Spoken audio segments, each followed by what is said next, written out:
नमस्कार. नमस्कार. मी Ganesh Wankhede, Sumitomo chemical इंडियाचा प्रतिनिधी.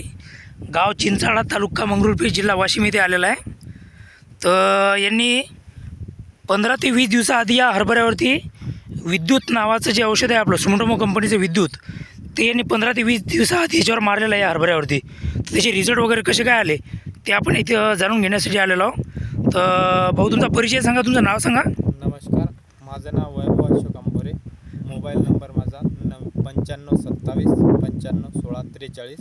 गाव गाव चिंचाळा, मंगरुळपीर तालुका, वाशिम जिल्हा. बरं, तुम्ही याच्यावरती 15 ते 20 दिवसाआधी विद्युत मारलेलं आहे, बरोबर?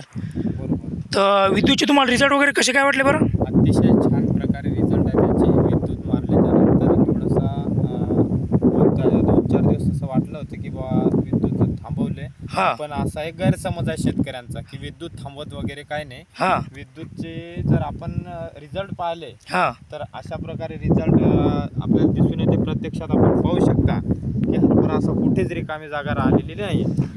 निश्चितच आपण याच्यामध्ये पाहून घेऊ शकता.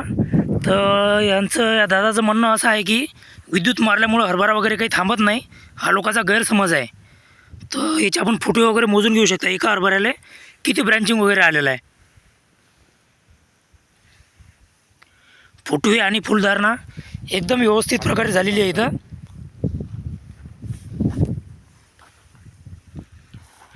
आणि विद्युत मारण्याच्या आधी हरभऱ्याची काय कंडिशन होती दादा? विद्युत मारण्याच्या अगोदर असे मोकळी जागा होती याच्यामध्ये. मोकळी जागा होती. मोकळी जागा असून असं वाटत होतं की हरभरा आता जमेल का नाही जमेल. हां हां पण विद्युत मारल्याच्या नंतर याची अतिशय चांगल्या प्रकारे ग्रोथ झाली आणि फुलधारणा तसं फुटवे पण चांगल्या प्रकारे निघाले. फुटवे, ग्रोथ आणि फुलधारणा पण एकदम व्यवस्थित झालेली आहे. तर तुम्ही विद्युतविषयी लोकांना काय मेसेज द्याल बरं? मी असा मेसेज देणार की शेतकरी म्हणजे की आपलाच भाऊ आहे हां हां आणि त्यांची फसवणूक नाही झाली पाहिजे. अशा प्रकारे त्यांनी पण विद्युतचा वापर करायला पाहिजे. विद्युत वापरायलाच पाहिजे. पाहिजे आणि त्यांच्या उत्पन्नात वाढ करायला पाहिजे. म्हणजे विद्युतमुळे फायदा होऊ शकतो. 100% विद्युतमुळे फायदा होऊ शकतो. निश्चितच आपण पाहून घ्या परत एकदा.